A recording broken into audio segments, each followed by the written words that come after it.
Welcome to the Atheists of Florida YouTube channel. We are pleased to offer some of the most significant speakers and profound issues of our times. If you like today's video, please hit the like button. If you have already subscribed, thank you. If not, you know what to do.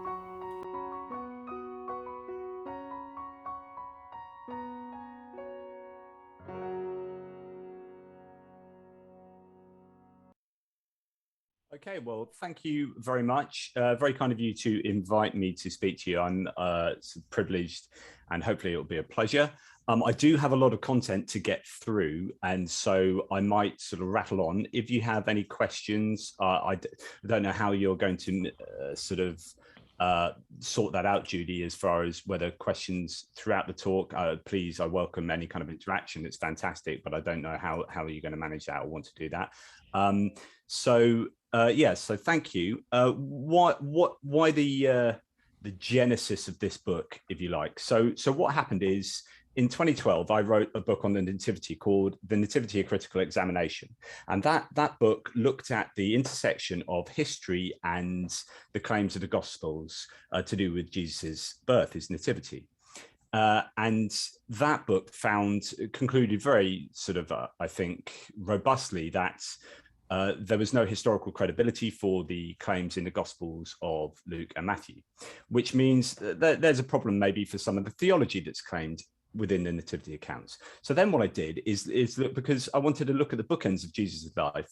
So I looked at the resurrection and wrote actually a much thicker book, because there's a lot more to the resurrection than the nativity.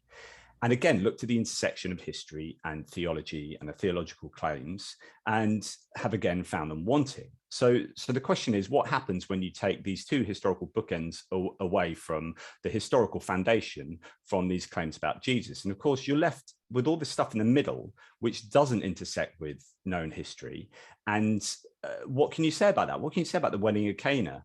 If here are the only two times when history intersects with the claims and they're found wanting, what can you say about the wedding of Cana, for example? What epistemic warrants, what kind of right do you have to believe those claims in the middle? So now I'm actually writing a third book in a trilogy concerning the Exodus, which is to say that if you've got these two sort of bookends in the life of Jesus, and if he's a fulfillment, he's come to fulfill every jot and tittle of the law, the Mosaic law, and that's based on sort of the claims of Moses and the Exodus, if that's also found to be historically problematic, which it is, it's hugely problematic, then what are you left with at all in terms of Christianity and indeed in terms of Judaism? So this is a really, really huge problem, because without, as I say, without this historical foundation, you are hanging the theological claims basically on nothing. You're left with just an itinerant preacher. And we're going to return to this idea in a little bit. So I'm going to share a PowerPoint with you now. Just as I mentioned earlier, I do have primary progressive multiple sclerosis. I went to Moscow some years back to get stem cell treatment and had my entire immune system control deleted and started again. So part of this PowerPoint is to remind me what I'm supposed to say, because my short-term memory can be a little bit funky. So apologies in advance. So here, you don't really need to know about, look, they're all the books I've written, and look, people appreciate this book. Wonderful. Okay, fantastic. So let's start with looking at why the resurrection is important. And one of the best sources for seeing the importance of the resurrection is Paul. So Paul is the earliest source that we have about Jesus. So for those who don't know or haven't remembered or need a bit of reminding, basically Paul wrote quite soonish after Jesus died. So say Jesus died in the 30s CE. Then you've got Paul writing sometime later. He wrote 13 letters, of which 7 he definitely wrote. The rest he probably didn't write. And then probably after about 70 CE, Mark wrote the first gospel. And then Matthew probably wrote the next gospel. And then Luke, after that, probably wrote after Matthew. And then John was right out there, writing in about 100 plus CE. So there's your chronology. And so it's very important to go to Paul if you want supposedly a good idea, good sort of reliable source for the life of Jesus. So what does Paul say about the resurrection? Well, here he says in a quite repetitive fashion, now if Christ is preached that he has been raised from the dead, how do some among you say that there is no resurrection of the dead? But if there's no resurrection of the dead, not even Christ has been raised, and if Christ has not been raised, then our preaching is vain, your faith also is vain. Moreover, we are even found to be false witnesses of God, because we witness against God that he raised Christ, whom he did not raise, if in fact the dead are not raised. For if the dead are not raised, not even Christ has been raised. And if Christ has not been raised, your faith is worthless, and you are still in your sins. Then those also who have fallen asleep in Christ have perished. If we have hoped in Christ in this life only, we are of all people most to be pitied. Sorry, my D and my full stop there are slightly weird. So effectively, that is saying the resurrection is pretty important. I'm going to paraphrase Paul. He says the resurrection is important. And if we go to, say, some generic apologist website, they say pretty much the same. Christians obviously see the resurrection as a crucial aspect of their faith. If the resurrection is not true, then the apostles are liars for testifying to a resurrection that did not occur. Christian preaching is empty, and everyone's faith and the object of that faith, Christ, is not whom he said he was. Those who have died believing in Christ have no hope. There's no forgiveness granted for people's sins, so on and so forth. So the idea is the resurrection is super, super, super important to Christianity in general. So the next point to make before I set out my objectives for this talk, so I've already talked quite a bit and quite quickly, but here's the thing.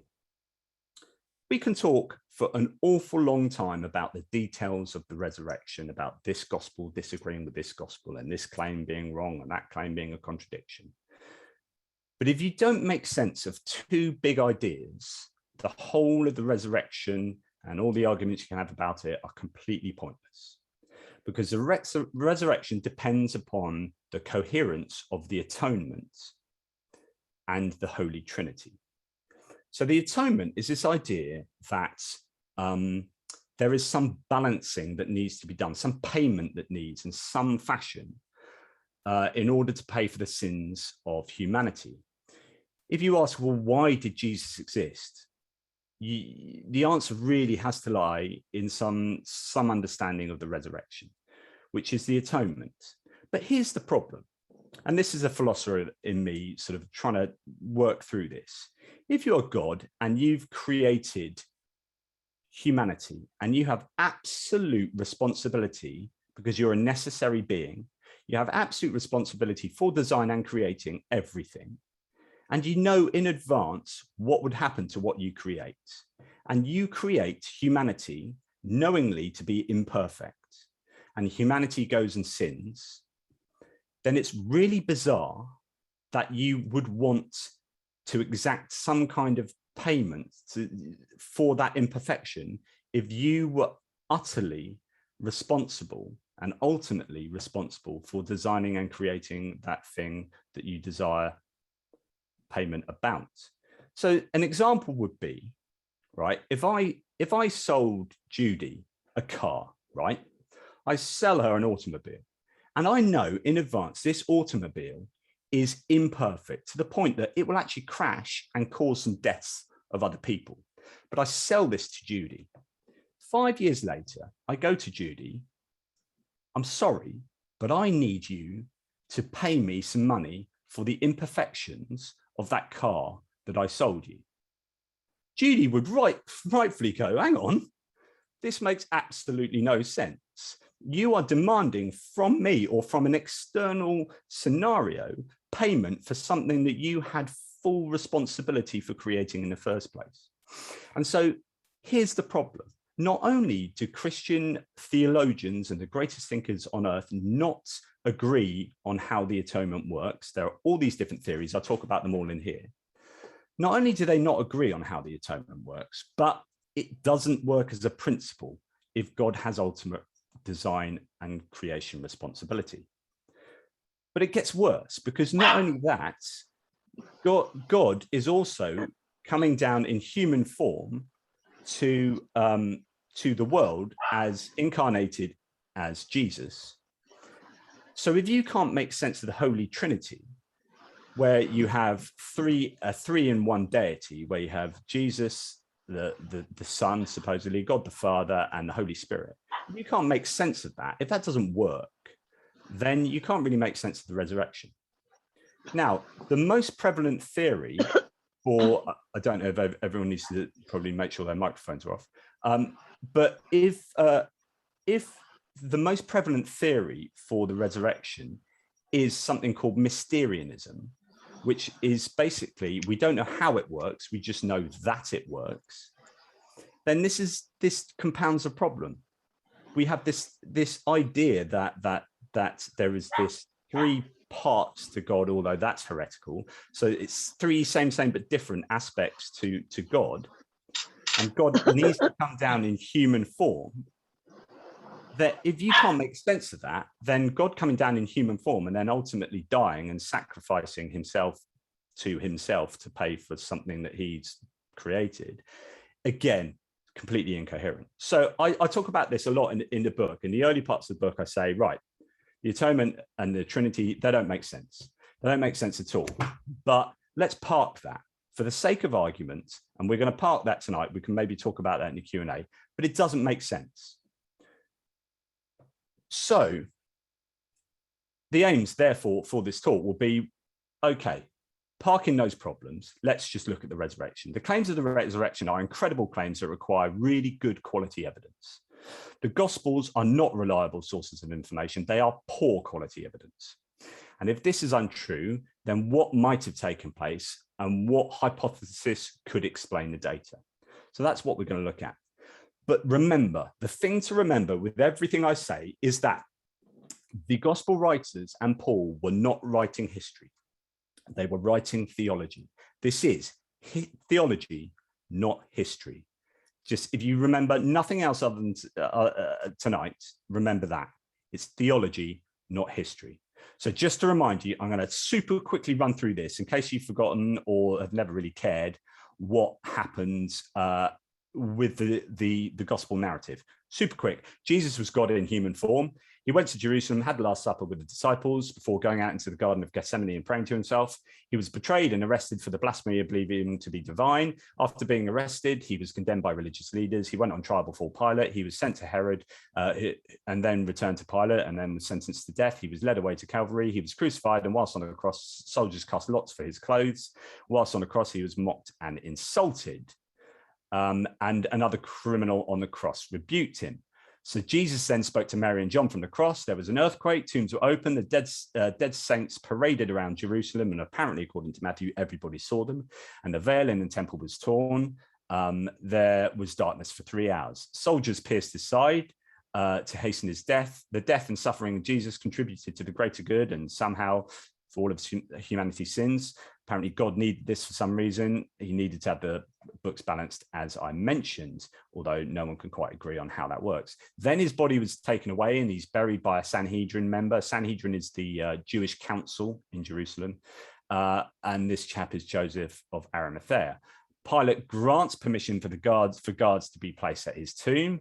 And then 3 days later, depending on which gospel you read, he rose again with perhaps this chronology. Now, all those claims I've just given you,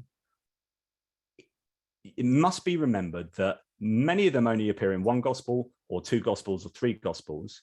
And even when they agree with each other on the general claims, the details of those claims are problematic and contradictory.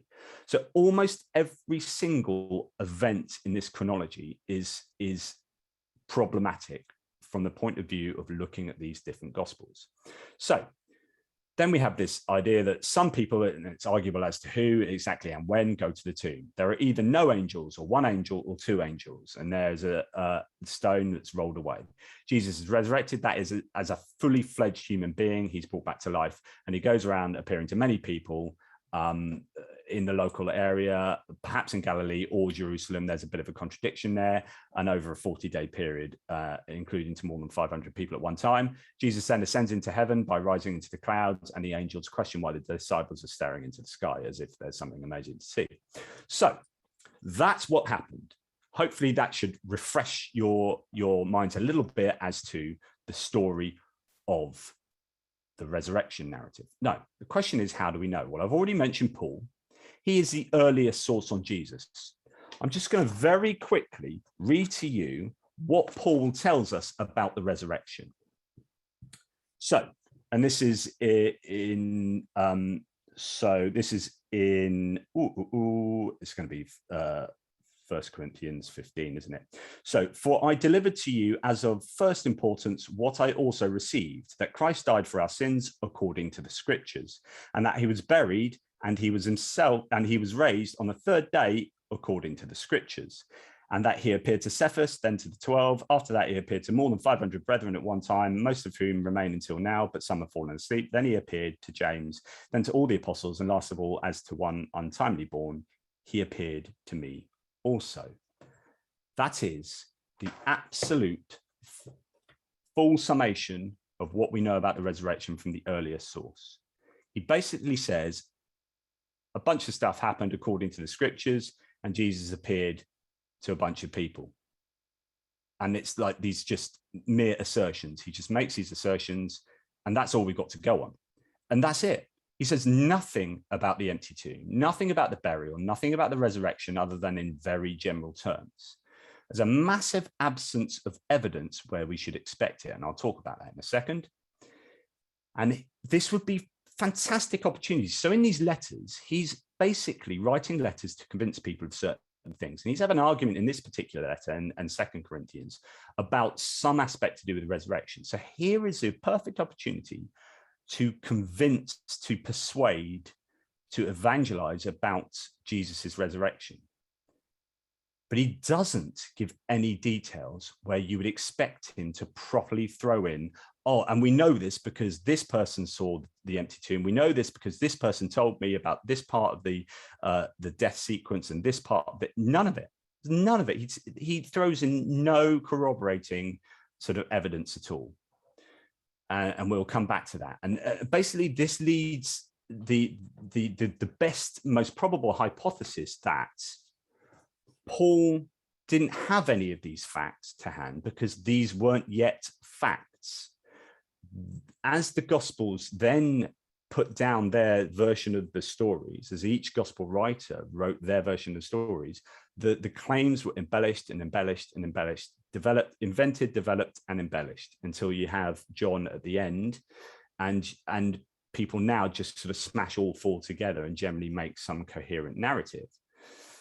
But it doesn't look that way from just reading Paul.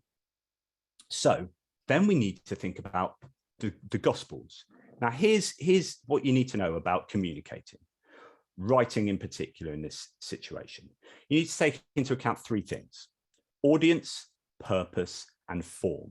Your form is what you're writing, the content of what you're writing, or communicating, talking, what you're writing, and what genre it is, and the words you're going to put in the content. But that is defined by your audience and purpose. Who are you communicating with, and what is your purpose of communicating with them? And you understand that your form gets defined by these other two things. So if you're talking about, say, Matthew, for example, we know that Matthew's audience was mainly a Jewish audience, right? And we know that his objective is going to be evangelizing. I mean, that's what these guys were. So he is trying to persuade as much as possible his audience to believe that Jesus was the Messiah. So this means that these two things, his Jewish audience and what he wants to do, will inform his form and the content of what he says. This is why Matthew goes to the Old Testament, the Hebrew Bible, and he takes loads of Hebrew Bible stuff and he takes it out of context pretty much, and he throws it at Jesus, because he knows his audience is a Jewish audience and he wants to convince them. So how does he convince them? He dresses Jesus up in loads of Hebrew Bible theological layers. So this, if you're then a Jew listening to Matthew's gospel, you're oh yes, tick. Oh yes, tick. Oh yes, tick. So by the end of reading that, you're like, yes, this guy appeals to me. I've got this Jewish heritage, and all that Matthew has done has really convinced me. So it's understanding that these guys aren't writing history. They are writing evangelizing text. They are non-eyewitnesses. No one knew them. I mean, Luke openly admits that. Their provenance, so where they came from and their dates that they are written and who they're written by is unknown. We can make educated guesses. They're ex post facto written, which means that after already coming to believe that Jesus was the Messiah or possibly even God, they then come to writing about Jesus. They have clear agendas. They are biased towards those agendas. The claims they make are unverified and unverifiable. They are codependent, which means that all the Gospels depend on each other. Mark was written first. Matthew and Luke will depend on Mark, and John will depend on all of them.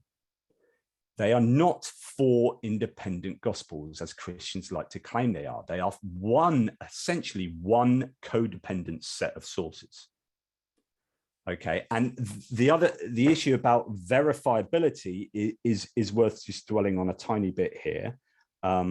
Let me find the place in my book where I have that, because what we need to remember about the Gospels is that if you read Acts, which comes just after Gospels, supposedly written by Luke, we find that the claims in there, we have Luke writing that this and this and this happened, and these people said these things to these other people, and these other people believed them really readily.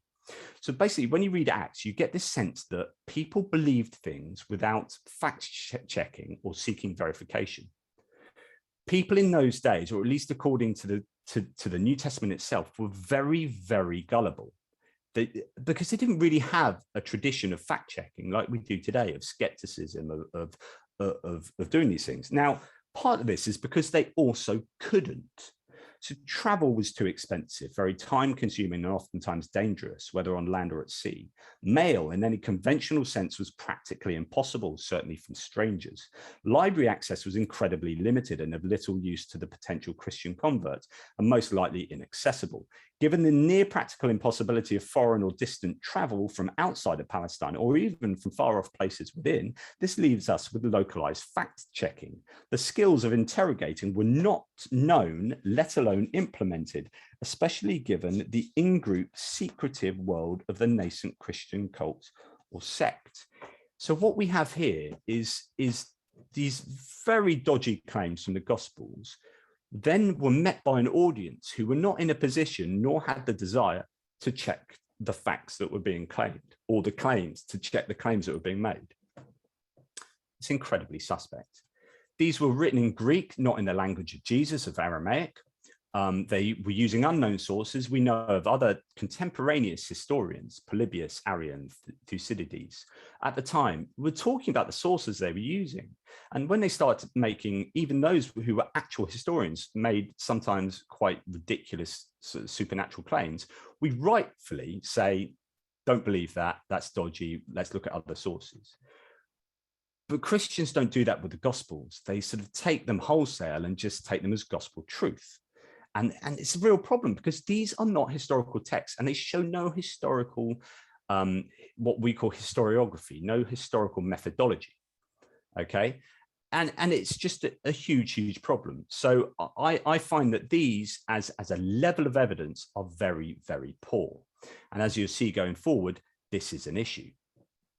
So the other thing worth mentioning is that anytime you get conversations, which is all throughout the Bible, there should be there should be alarm bells going, right?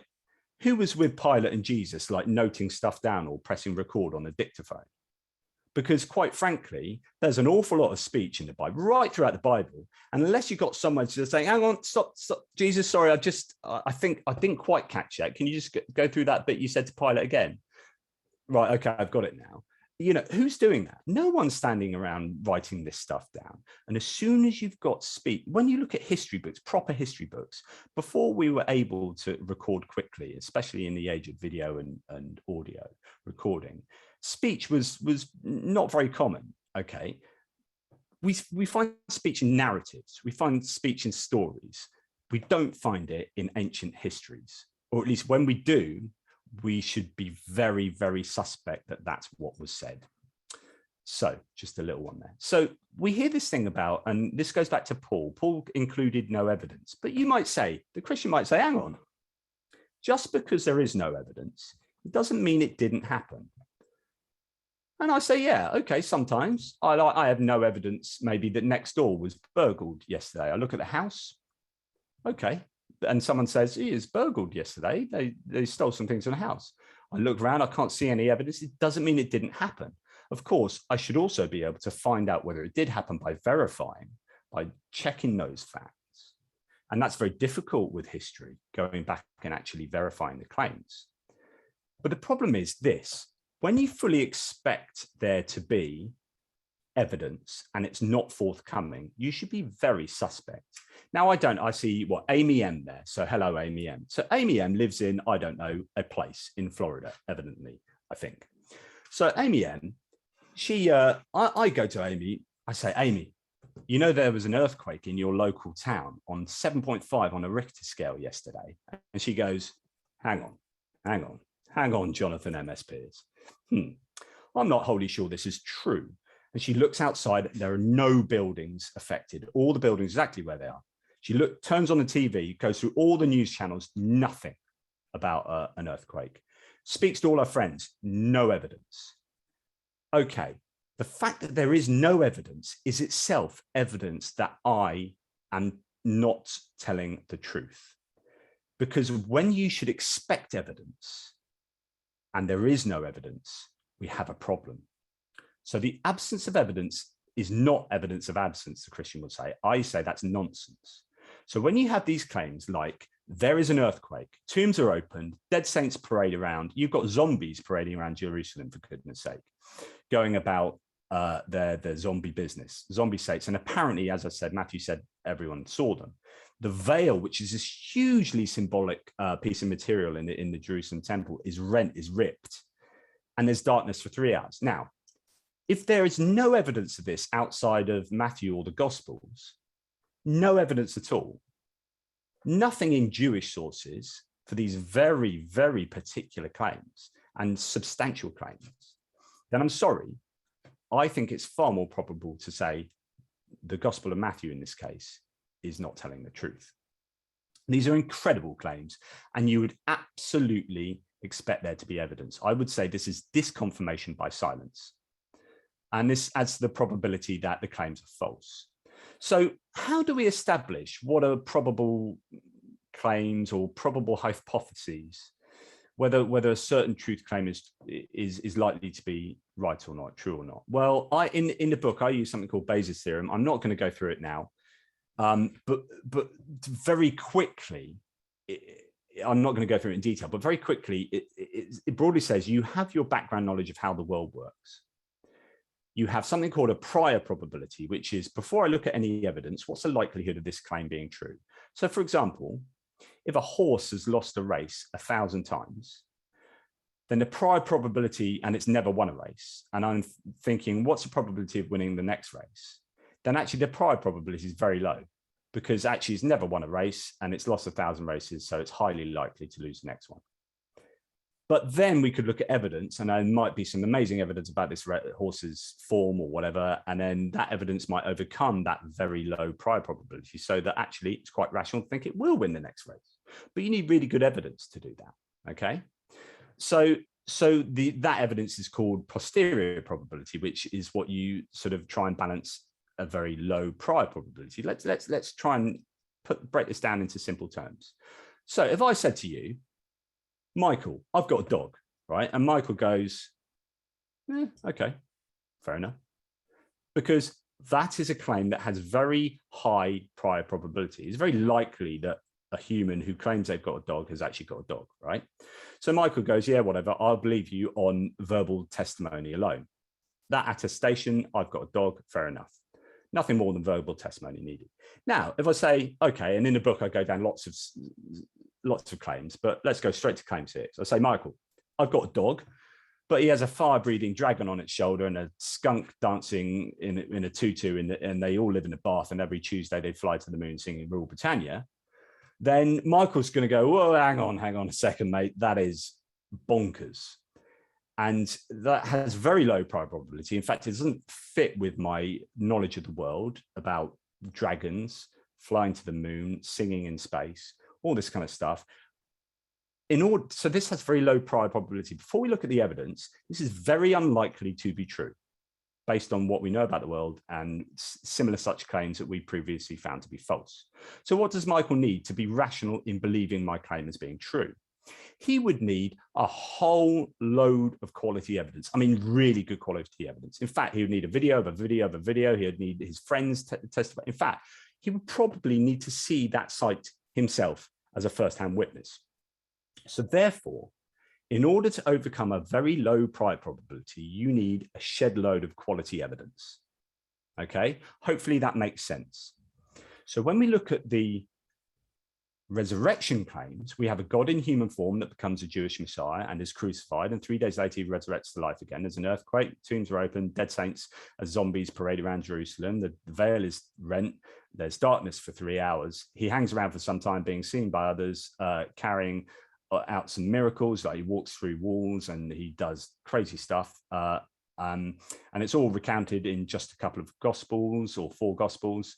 How does this fare when we're looking at that? So what's a prior, let's not look at any evidence. What's a prior probability of these claims being true? And we've looked at all these other God, and Christians should do this as well. They look at every other religious claim, God claim, miraculous claim, and they discount all the others. We do this as well. And then we look at these ones and go, well, all the others have been false. These are absolutely incredible claims. The prior probability before looking at evidence is very, very low, which means to say you need a massive amount of quality evidence to overcome this low prior probability. Does that make sense?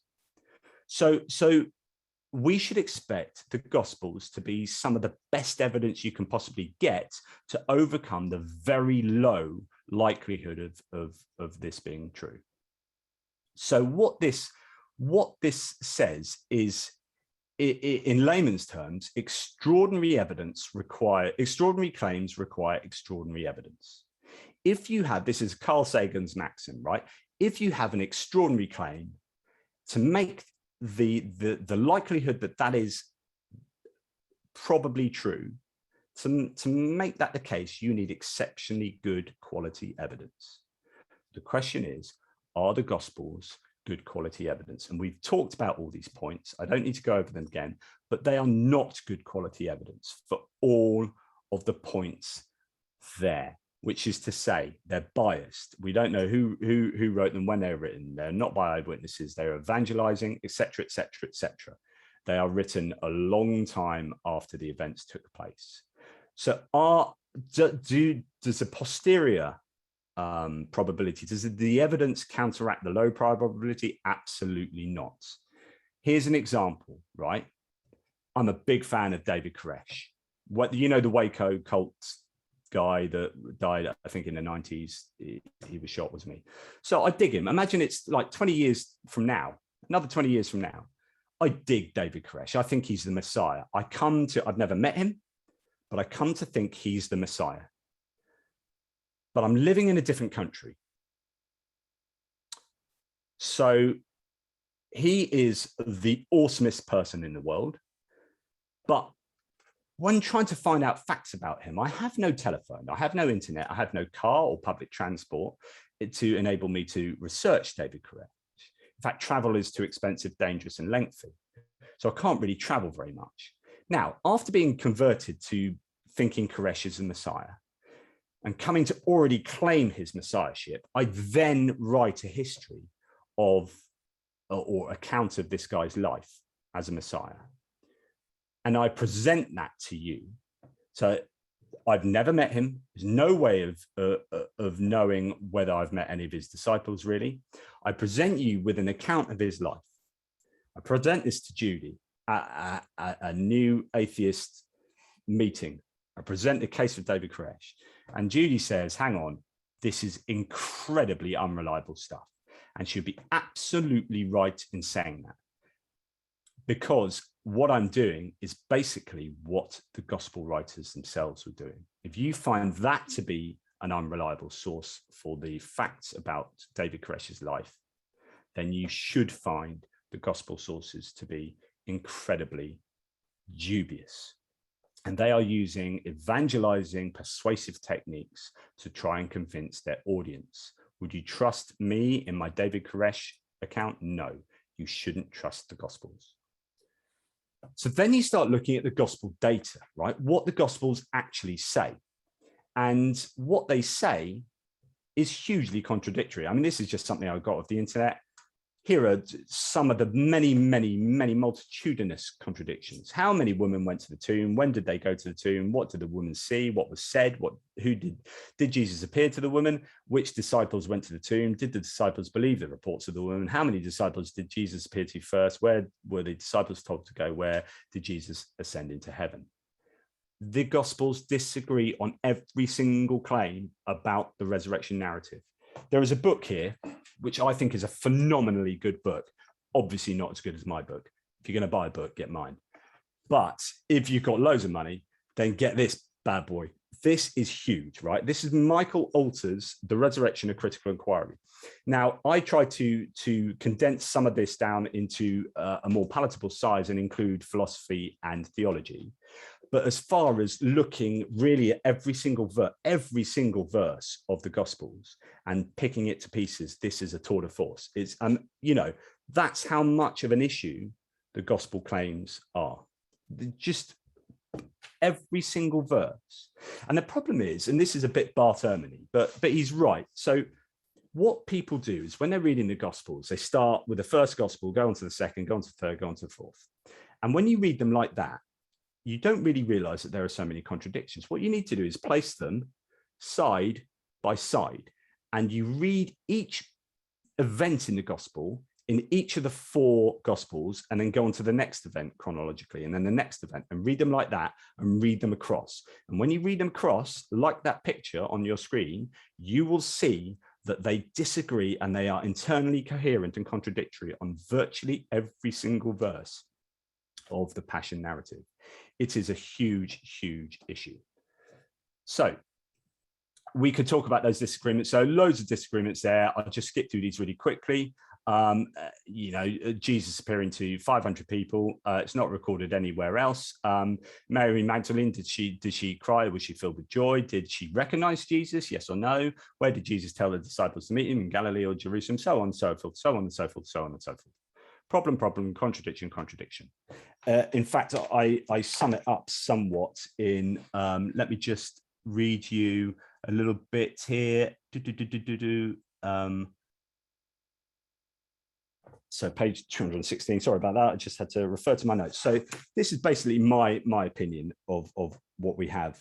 So and in one particular chapter, I say, what can we learn from this chapter? As with all other elements of the resurrection narrative, every claim appears to be flawed, whether it be 1, the time of day, 2, what Jesus said, 3, who was present, 4, what the details of the crucifixion were, whether 5, he should have been killed, and 6, buried differently, 7, whether who was at the empty tomb, 8, whether there even was an empty tomb, and 9, what happened thereafter. We are met with issue after problem, after discrepancy, after outright contradiction.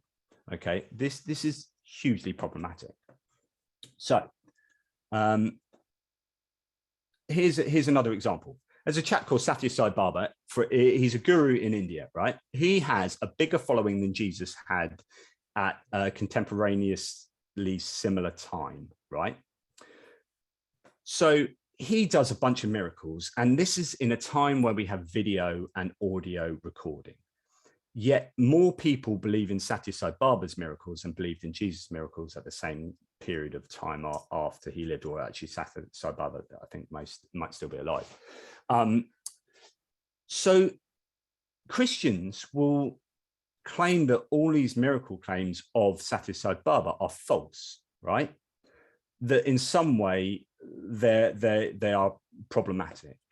And yet actually we in some, for quite technical sense, we have better attestation to the miracles of Sathya Sai Baba that we all rightfully don't believe than we have of of the claims of Jesus. And yet Christians will be much more happy to believe 2,000-year-old testimony written in very dubious like gospel sources than to believe Satya Sai Baba. And there seems to be double standards at play there.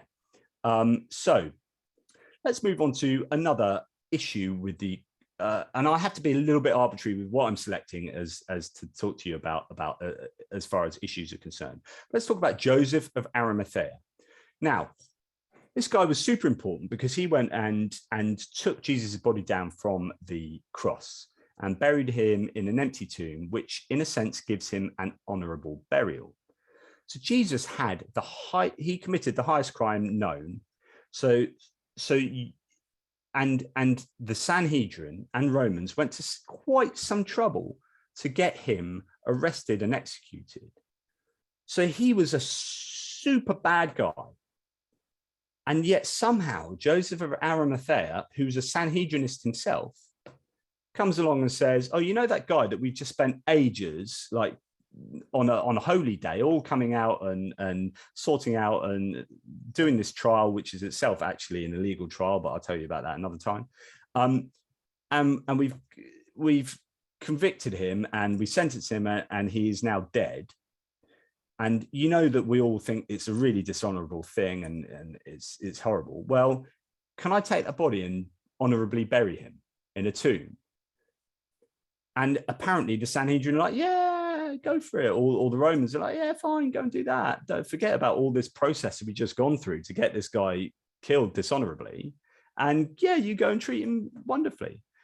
And it's all very odd. And it's odd because there's no known place of Arimathea in anywhere outside of the Gospels. Arimathea, supposedly a city, is not on any record anywhere. And actually, when you look at a lexical analysis of the Greek, or a Greek analysis of Arimathea, it looks like it means best disciple. So what we have here, and there's also arguments to say it's a rewriting of Homer's Iliad, and Joseph of Arimathea is Priam in that story. But I want to concentrate just on the reversal of expectations motif. So in the Gospels, this is very common, especially in Mark, where you have what you expect to happen. So you expect the disciples to be really awesome and disciple-y and make the right decisions. And what happens invariably is they bungle along making the wrong decisions and doing the opposite to what you think they should do. And they end up running away, denying Jesus 3 times, running away, scarpering and really not doing what you would expect of them. So, and that's what happens at his death, right? And then who is it that comes as a pious Jew? Because it is Jewish custom to take bodies down if they've died before sunset. That is a Jewish custom, right? So who's the guy that comes along and does this? It's not a disciple. It's Joseph of Arimathea, a Jewish council member. And remember, the Jews are the bad guys here. They're painted as bad guys throughout the Gospels for doing this. And he's the one, and he's called Joseph of Best Disciple Town. He's the one that gets Jesus's body down and gives him an honorable burial. It's also interesting to note that the account of Joseph of Arimathea is embellished with each successive gospel. It's from Mark through Matthew and Luke to John. And as I said, the Sanhedrin just wouldn't have allowed his request. And then what happens to Joseph of Arimathea? He should be like your prime example of an early Christian church leader. We never hear from him again. And here's a very convenient point, and this is relevant for all the claims in the Gospels. What happened in 70 CE is that Jerusalem was sacked, the fall of Jerusalem. It was the city was trashed, and in fact, Jews weren't even allowed to live there for large periods of time. What this means is all the claims that the gospel makers write, and they knew this, they would know this, they could make up whoever they liked on the Sanhedrin, and all the records were destroyed. There is absolutely no way of verifying the claims made in the Gospels at all, really, throughout all the Passion narrative, anything to do with Jerusalem, but particularly about Sanhedrin members. Just all the records were destroyed. Jerusalem was wrecked. So it's really, really convenient. But randomly, this guy, Joseph of Arimathea, had an empty tomb ready for someone to be buried in. Now, You also need to know that it's Jewish custom that criminals could not be buried with righteous. And if you did, you literally defiled the earth. So what they used to do is they used to bury criminals either in a shallow grave or in a criminal, like a necropolis, a criminal's graveyard complex, tomb complex. So they're a bit like a mortuary. You'd have these bodies just in these different holes. And then what would happen is the family could go back to the place of burial a year after they'd been buried as a criminal, and they could claim the bones back to rebury them because they would have been ritually purified by then, and then they could rebury them in their family tomb, right? But what you definitely couldn't do is bury a criminal with the righteous. The Jewish writing is very clear on this, and yet here we have a pious Jew burying Jesus in an empty family tomb. It just wouldn't have happened. And there's an interesting little nugget from Acts, again, that comes later, probably Luke writing, that says, and when they had fulfilled all that was written in him, they took him down from the tree and placed him in a tomb. They, it's not Joseph of Arimathea. And here's a little bit of a slip, because it looks like the Joseph of Arimathea maybe was a later embellishment, and there's a bit of disagreement of exactly who took Jesus down, so on and so forth. So I think that's quite an interesting little nugget. It also looks very much like Joseph of Arimathea is just the fulfillment of a prophecy, or so-called prophecy, a claim in Isaiah 53, that then gets taken from the Old Testament out of context and thrown at Jesus, which is basically what happens throughout the Gospels. And this is part of that, which is his grave was assigned with wicked men. This is, remember, from the Hebrew Bible. This is nothing to do with Jesus. This is completely out of context, talking about someone else. His grave was assigned with wicked men, i.e., there were, in Jesus' case, there were criminals around him. Yet he was with a rich man in his death because he had done no violence.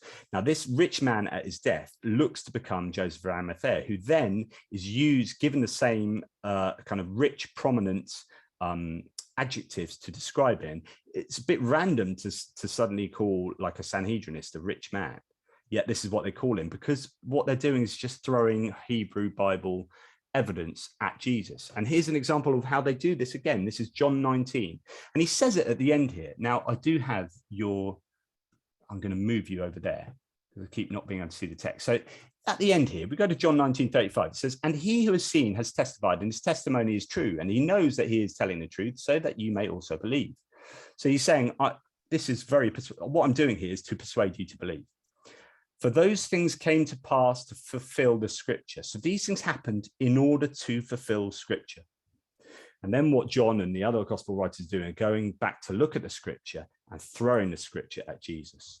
Some of these weird things that happen to Jesus make no sense unless he's just having scripture from the Hebrew Bible thrown at him. Let us not tear it, but cast lots to decide whose it shall be. So they cast lots for his clothes, right?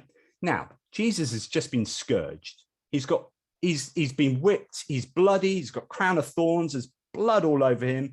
Puts his clothes back on. He takes the cross and he goes to get crucified. And after that, the soldiers cast lots for his clothes.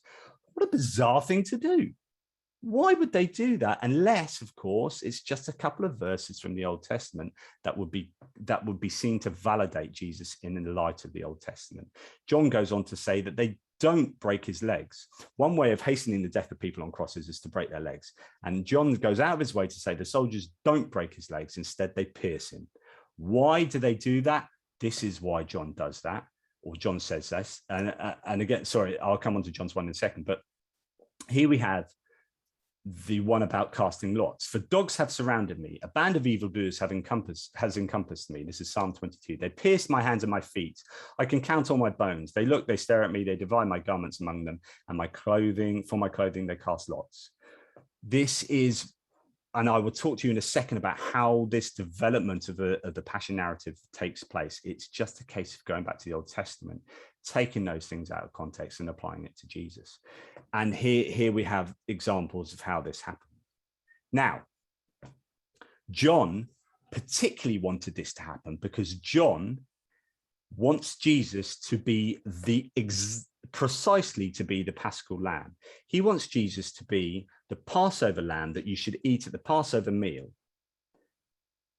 in order to celebrate the Passover, and in a sense to atone for sins as well. If you're talking about Yom Kippur, this kind of atonement ceremony that the Jews used to take part in. But John wants Jesus to be the Paschal lamb. So he has him crucified literally on Passover, and the other Gospels don't.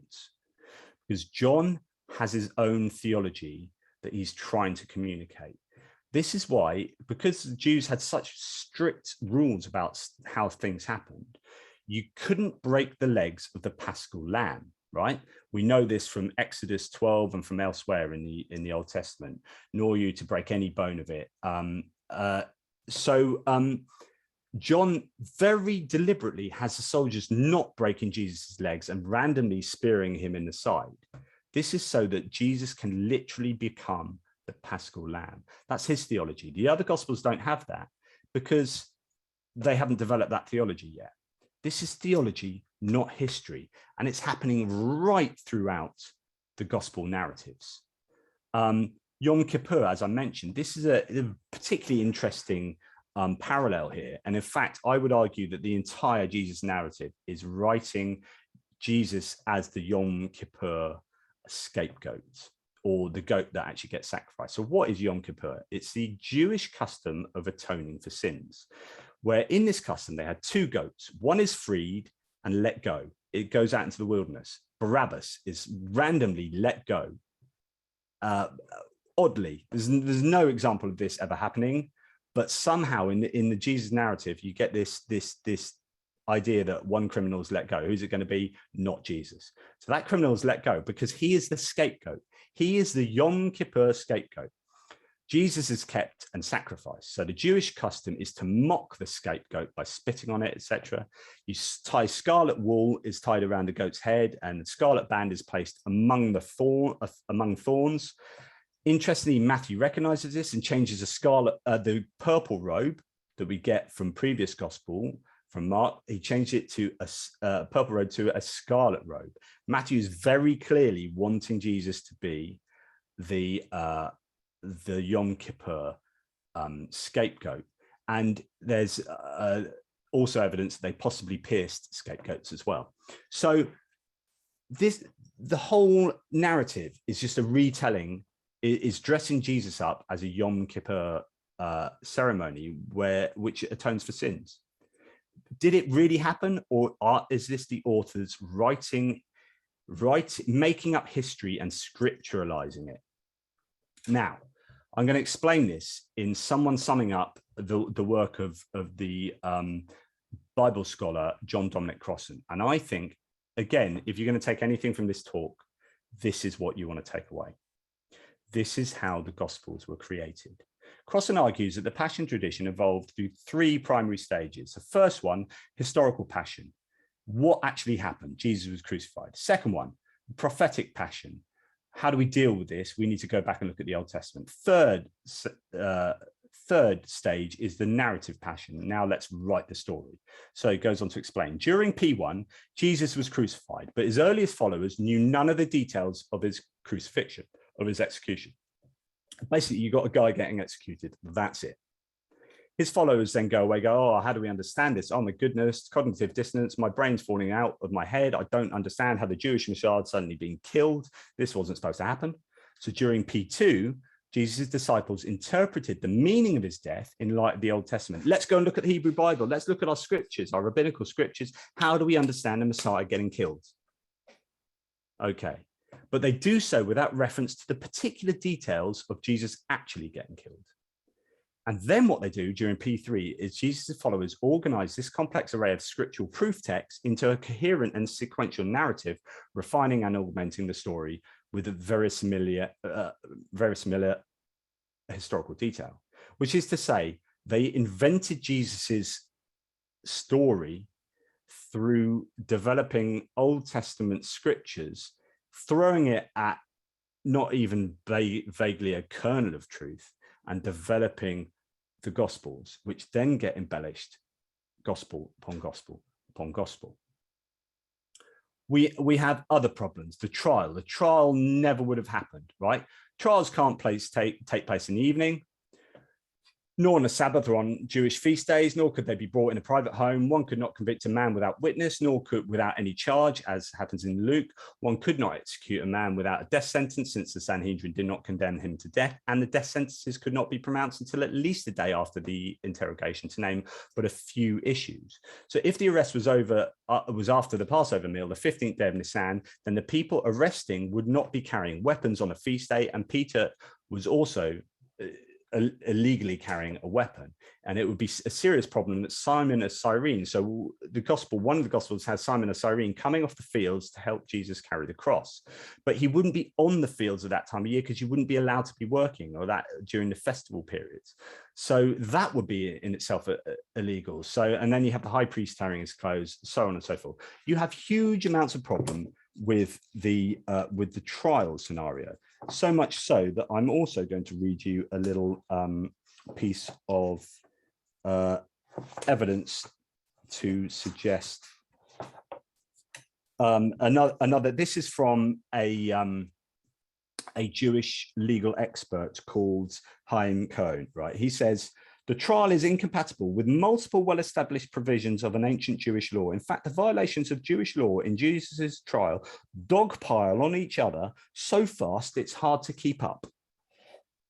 All of them are virtually inconceivable and, of course, highly improper. Neglecting Passover, meeting by night, holding trial in a private home, conducting a trial in secret, high priest acting as interrogator himself and even striking the defendant with his hand, failure of the witness to agree, mocking and beating the prisoner, and many more, any of which should have resulted in a mistrial. Even worse, they appear to have deliberately misrepresented certain aspects of the trial to paint the Jewish religious leaders as stereotypical villains. Remember, these guys want the Jews to be the bad guys. And he goes on and on and on. And then Richard Carrier says, so none of this really works. But the more devastating point is that none of these dates is even possibly true. Under Jewish and governed by the local treaty Roman law at the time, executions could not be performed on holy days. Trials for capital crimes by the Sanhedrin, as all the Gospels depict, had to be conducted over the course of 2 days and could not be conducted on or even interrupted by a Sabbath or holy day, nor ever conducted at night. The Gospel trial narratives violate every single one of these rules. Their authors thus did not even know or didn't care how Jewish law in early Roman Judea worked and can't have been recording anything that actually happened. So there you go, so on and so forth. It's an absolute mess. But of course, what you've got to remember with all these differing sort of gospel accounts is that the people reading them might not have had access to how, especially in terms of Luke, he's preaching to the Gentiles who aren't in the area of Israel. But you've also got different gospels. So say you're being preached the Gospel of Mark. Matthew, Luke, and John haven't been written yet. So you can't say, well, this doesn't work with Matthew, Luke, and John because they don't exist.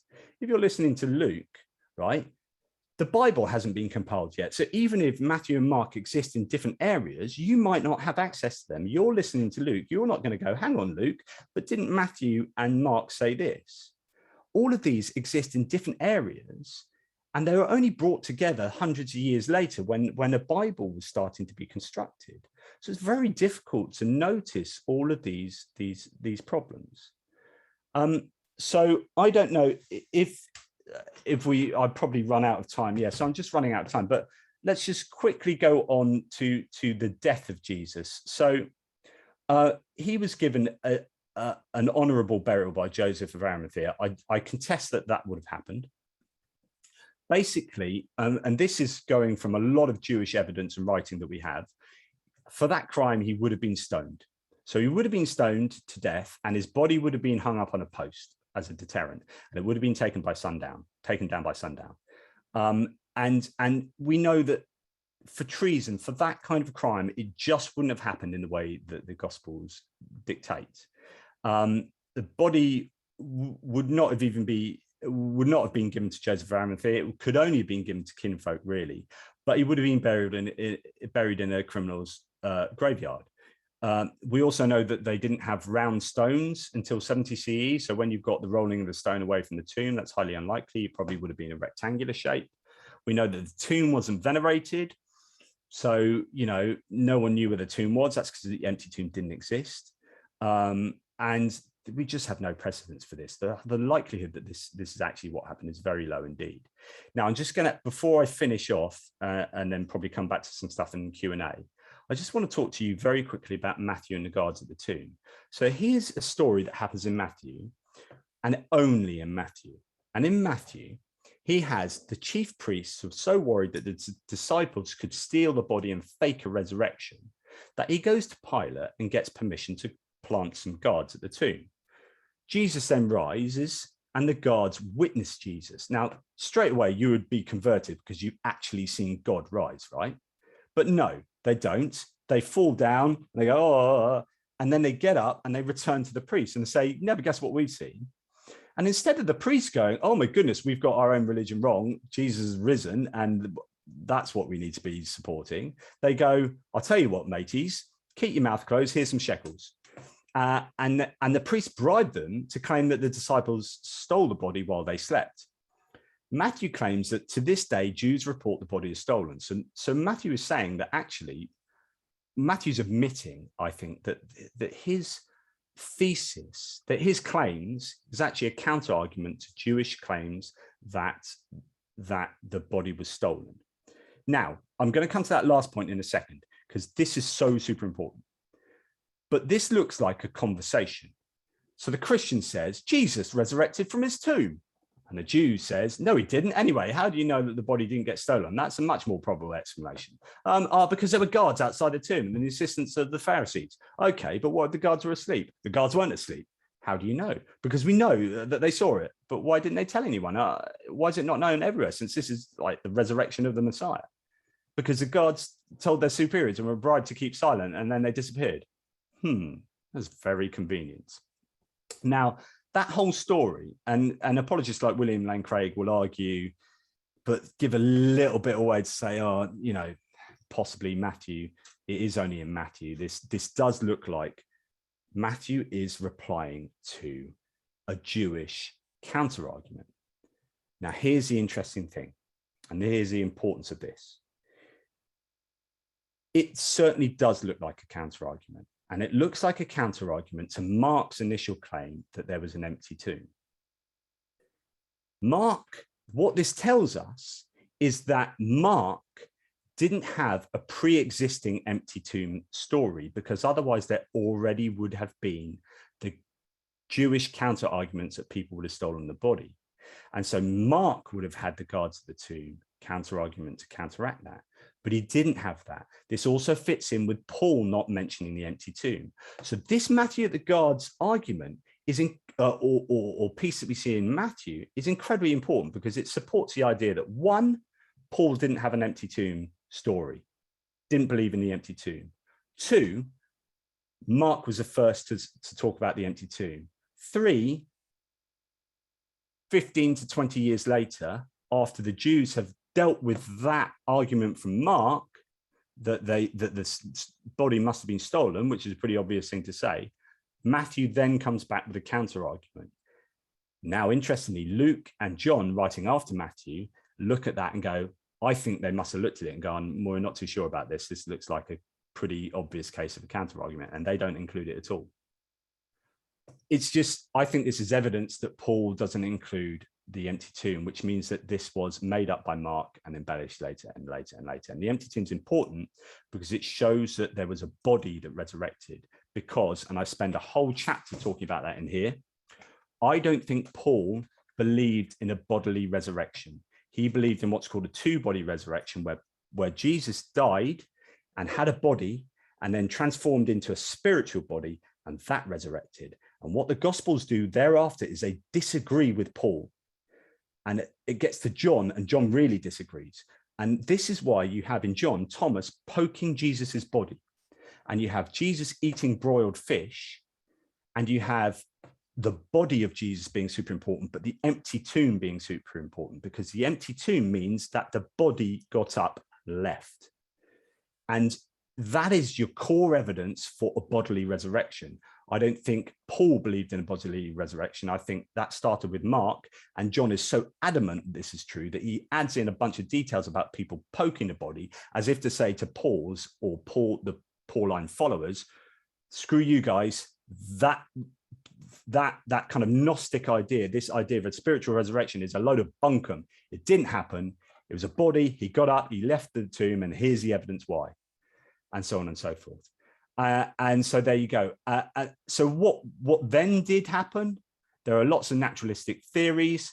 I can talk about that in the Q&A because I probably talked for too long, and maybe I should give it back to Judy and just give everybody a chance to maybe not listen to my voice so much.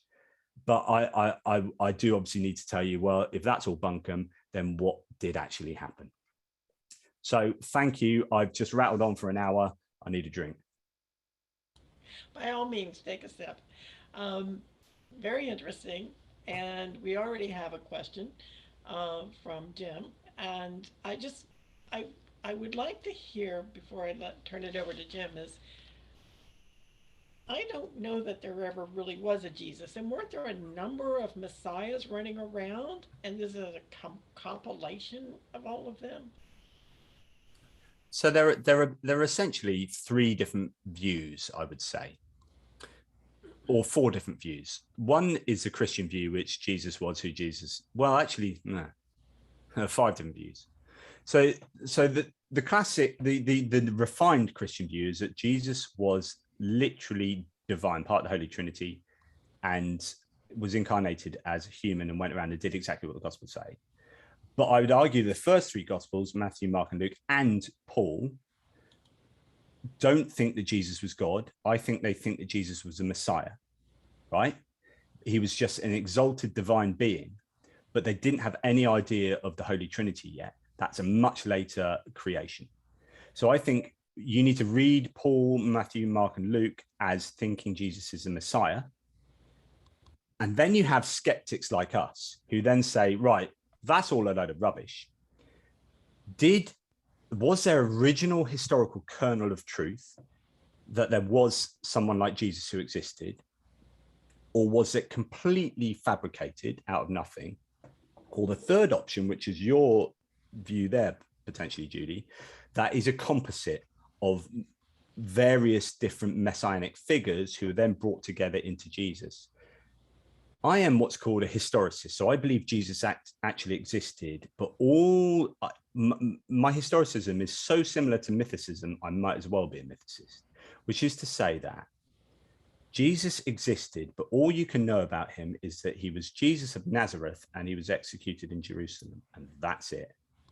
And since they're the only two claims that I think that you can know about Jesus, everything else you read in the Gospels is effectively mythological embellishment. In other words, since Jesus of Nazareth and executed in Jerusalem don't really tell you much, I'm not that far distant from a mythicist. Does that make sense? Now, whether then that embellishment is taking account of other supposedly messianic figures at the time, quite possibly, yeah, quite possibly. But it's all embellishment. Yeah, okay. Jim, you want to go?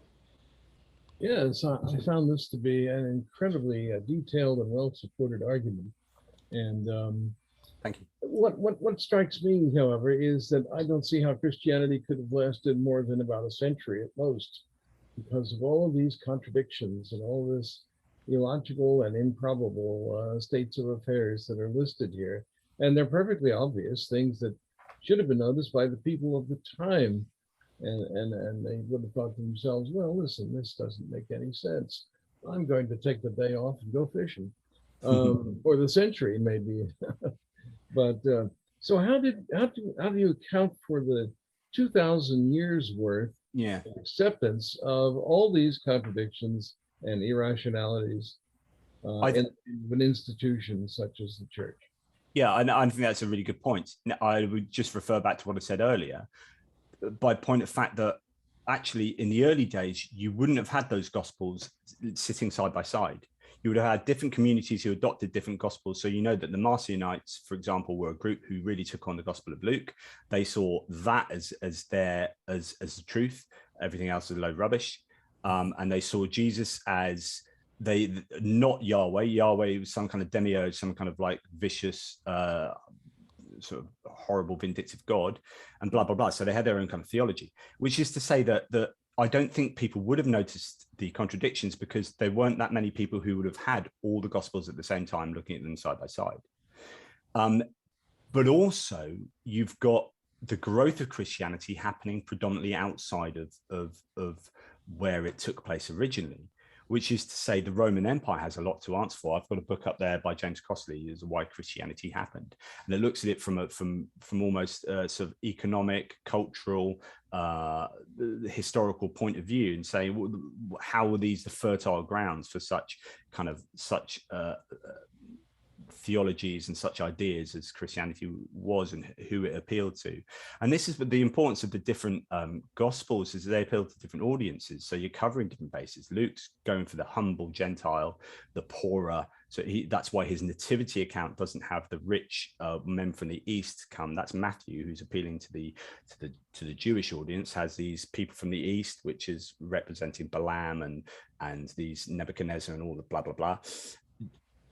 Who does Luke have? He has humble shepherds. Really appeals to the Greek Hellenized authors audience who are interested in these bucolic ideas that come from like Greek writing, and so therefore, and then that finds fertile ground outside of Palestine and Israel, and you. So I think there were lots of reasons why Christianity worked. I think the Roman Empire. There's even theories about the Roman roads feeding into how the growth of the movement could suddenly take off, and then around about when Constantine came along, it was then given the kind of stamp of authority, and his mother Helena even went over and she found the tomb of Jesus, although it wasn't, but it's now like what the Church of Holy Sepulchre, and so it was given the stamp of authority. So I think they couldn't fact check, they didn't fact check, they were unable to compare the Gospels. All these different audiences had different texts that could appeal to them. They found fertile ground. The right sort of things were said to the right people in the right way.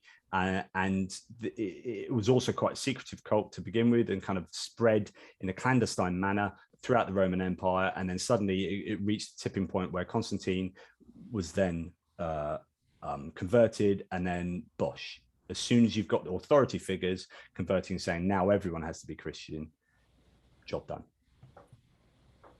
As a bit of a whistle-stop tour through that. I mean, there's an awful lot of other details that need to be padded out there, but I don't know if that answers your question.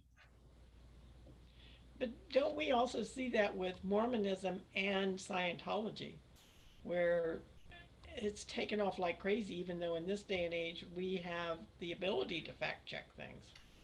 Such a good point. And the reason why that's a good point is one of the theories given, and William Lane Craig does this, and he refers to a bunch of historians, Sherwin White and people.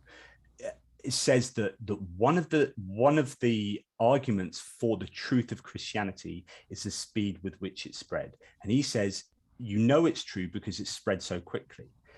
And then other people have recently come back to him and said, you do realize that Moonies and Mormonism and other movements throughout the Millerites have actually exploded in growth quicker than Christianity did. So if you're going to use that exact argument, you are actually arguing for the truth, more truth of competing mutually exclusive worldviews and religions. So that doesn't work. But there's an interesting, when you do the numbers game, although Christianity did spread quickly, it's not the quickest, and there are contemporary belief systems that still exist that had a quicker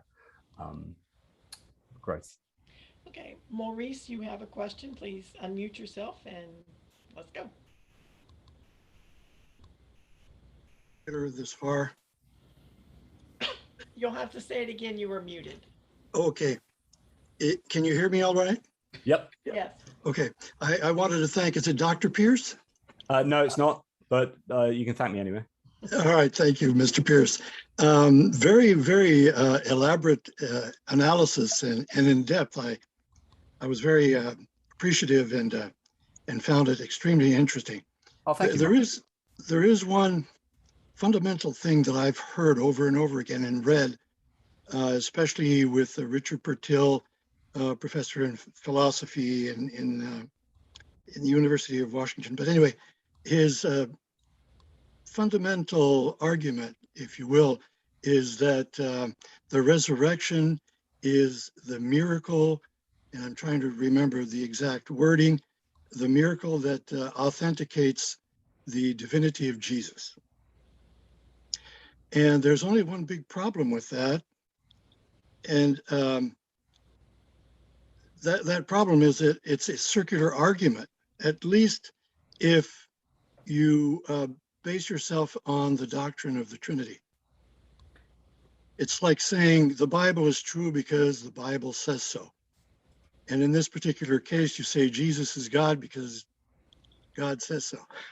Well, I'd take what you say and just develop that slightly in a slightly different way, because it's actually brought about something I was going to say earlier, but I had to cut some things out for time. And this is belief in the truth of the New Testament is circular, and it's circular in this way. And to go back to Bayes' theorem, I talked to you about prior probability, right, and posterior probability, which is without the evidence, how probable is it? How probable is it after we add all the evidence? But the third component of that is your background knowledge. Now, here's the thing.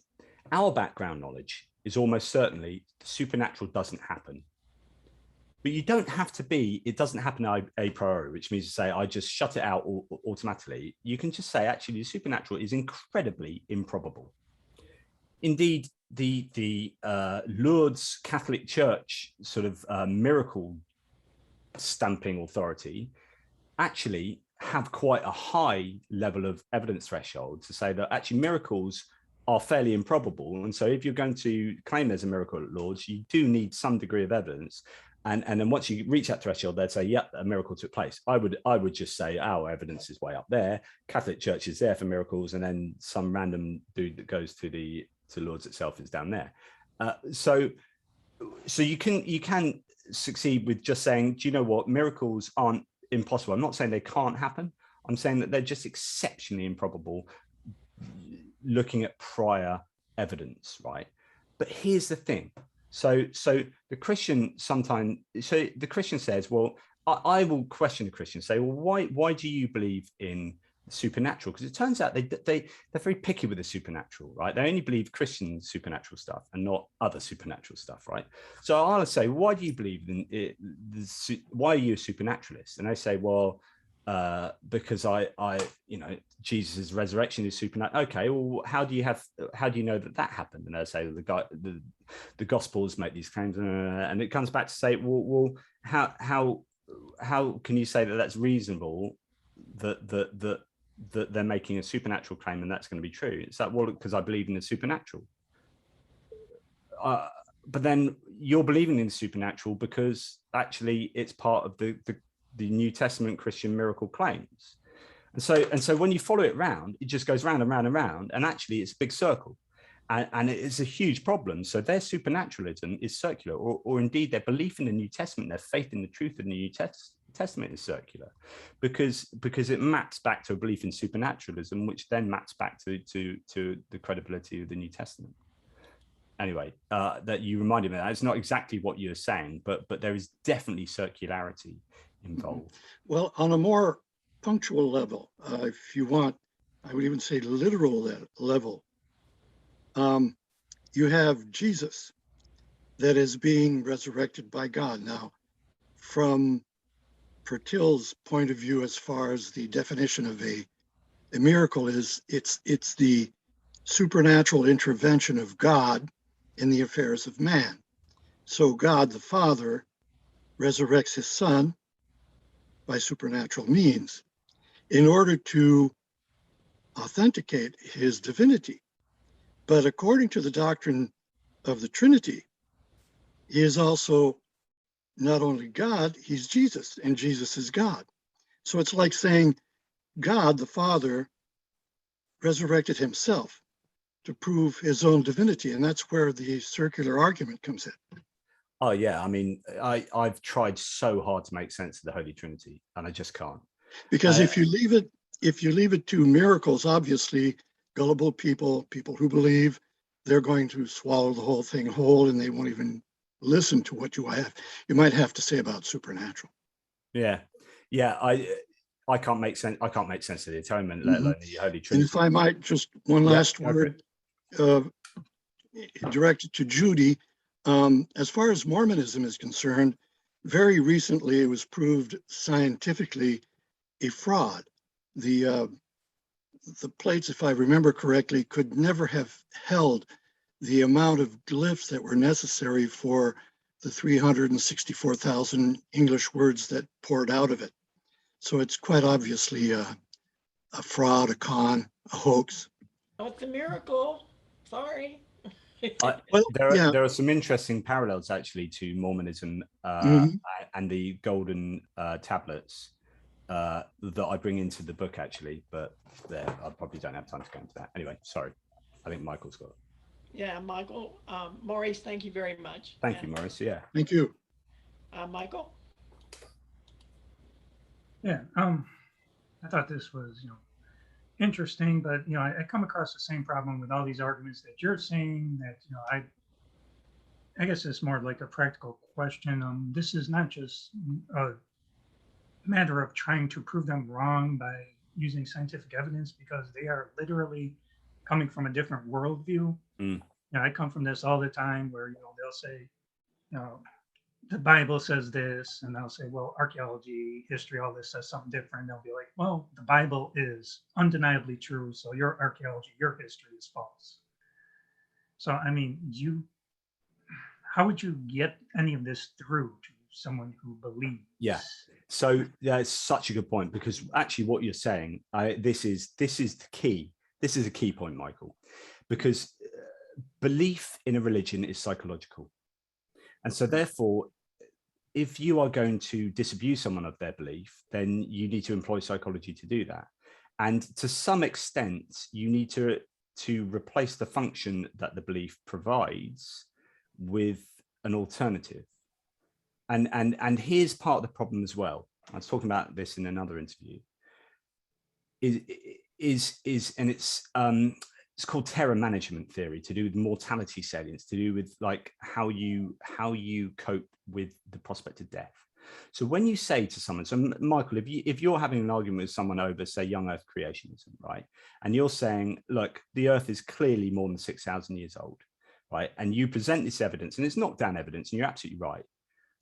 What you're doing to this, if this person was to accept, if this young Earth creationist was to accept your argument, it's not just arguing about the age of the world and having this little microscopic argument there. If they accept that, what you are doing is you're saying you are now not entitled to eternal life in heaven. So this doesn't just become an argument about creation, about the age of the earth. It becomes an argument about your existential future, right? So when I'm presenting arguments like this to Christians, I know that psychologically it's going to bounce off. It's going to slip off like Teflon, right? Like oil off Teflon.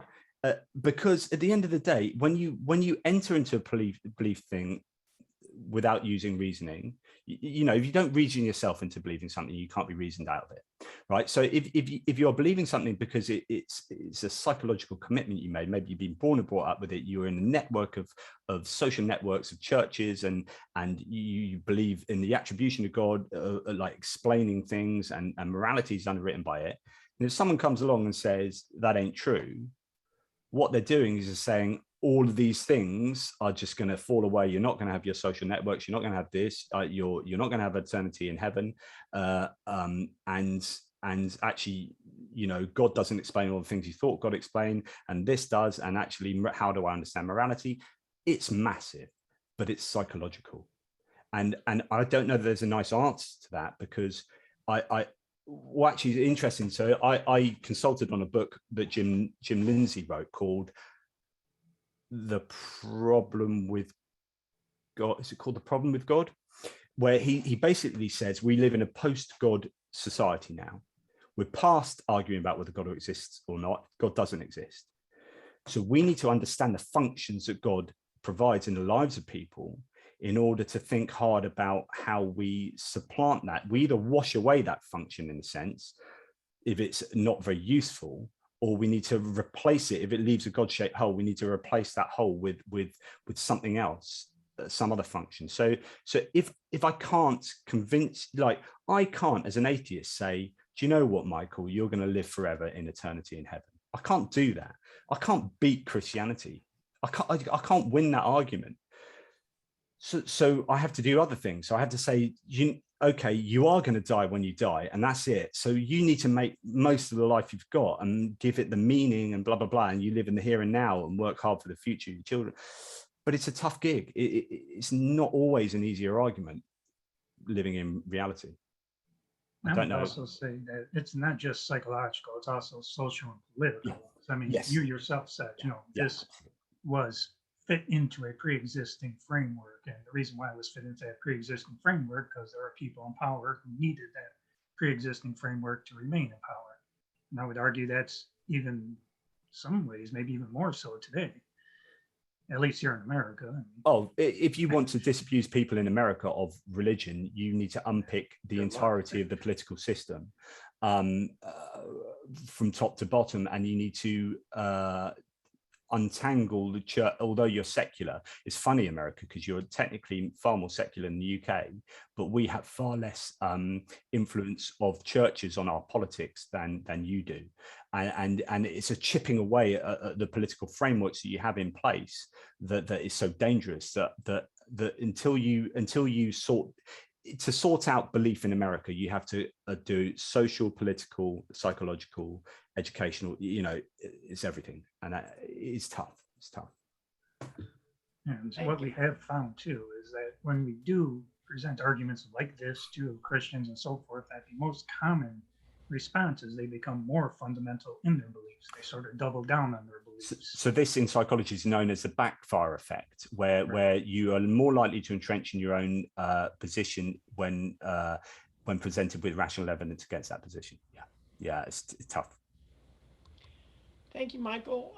Mark, you get the last question. You got to unmute. We can't hear you, Mark. One comment I would make: in discussions with believers, I've had at least two of them tell me that if we prove them wrong, they would kill themselves. So that just goes to show how central this is, that it's their raison d'etre, and they're not going to give it up, because that means that life has no meaning for them, and it's just part of their central core. Yeah, and that's where it comes back to, again, the psychology again. And you're absolutely right. And it's easy to say things like that. I'll commit suicide if I'm convinced.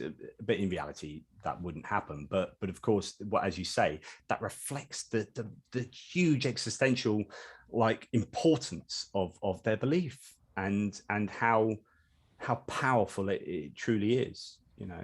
Yeah, it's a challenge.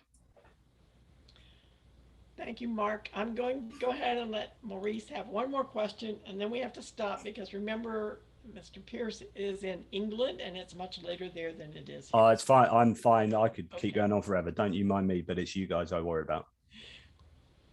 So, Maurice, you have to unmute. Still on mute, Maurice. Press that microphone button.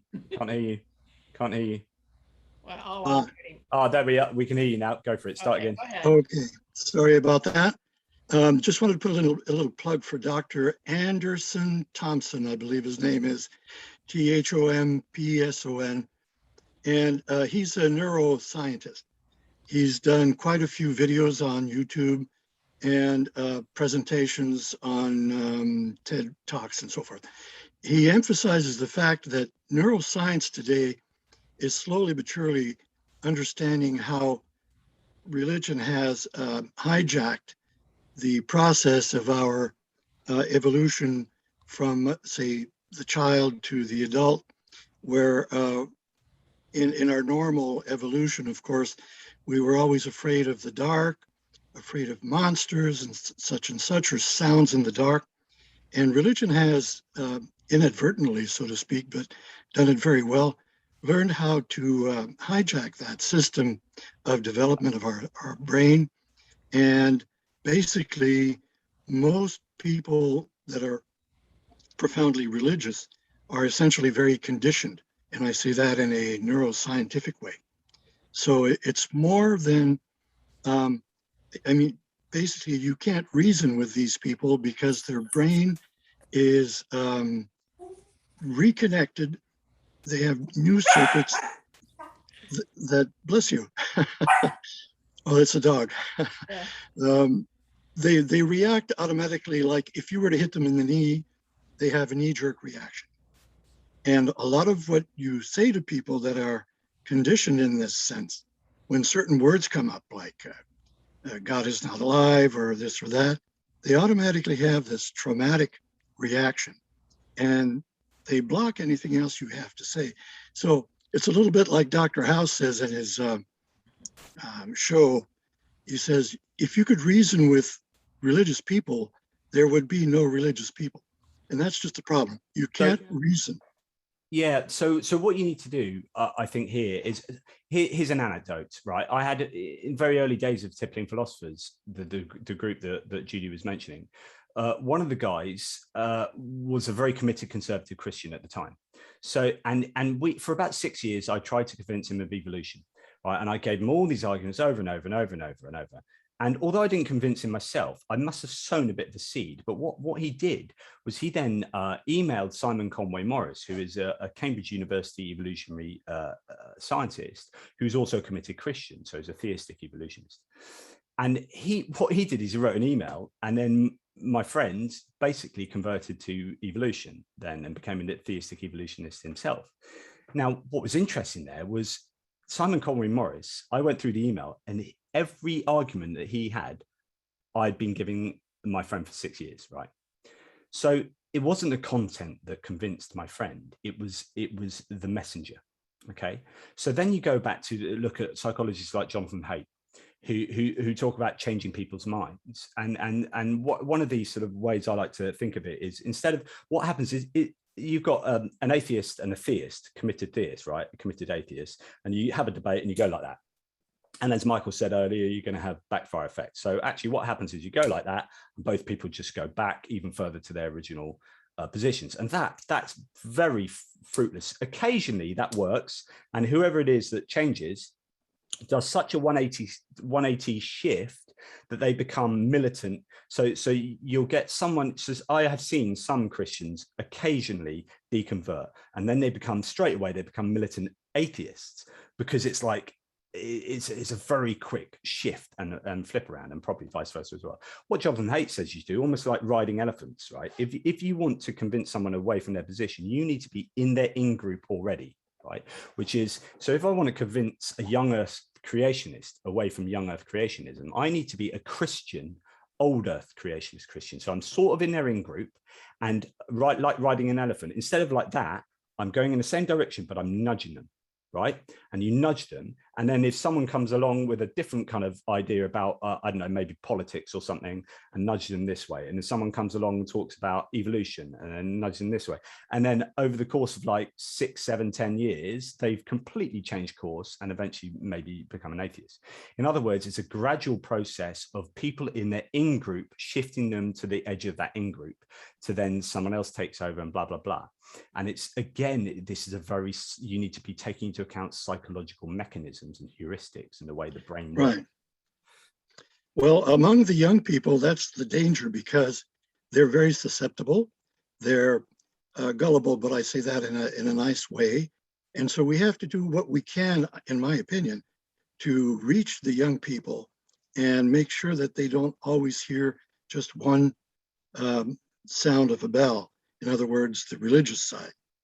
Yeah, and what's also really important, so I'm writing this book on the Exodus at the moment. It's really interesting bringing in some actual modern research into things like normalization. So I talk about the Noah's Ark, right? And how it's such a ridiculous story. I could bore you on how it just can't work on any level. There's not enough water molecules, blah, blah, blah, blah, blah, blah, blah. All the physics, everything about it's wrong. It's wrong, wrong, wrong, wrong, wrong. And as well, God is killing the entire ecosystem of every country and everywhere, all over the world. It's so wrong, right? And yet you've got 2, 3, 4, 5, 6, 7-year-olds singing songs. You've got cartoons. You've got this and that. In the same way that false fake news travels 6 times faster than fact, as we know from social media. And they've also found out that the more you hear about crazy stuff, the more normalized it becomes and the more credible it becomes, right?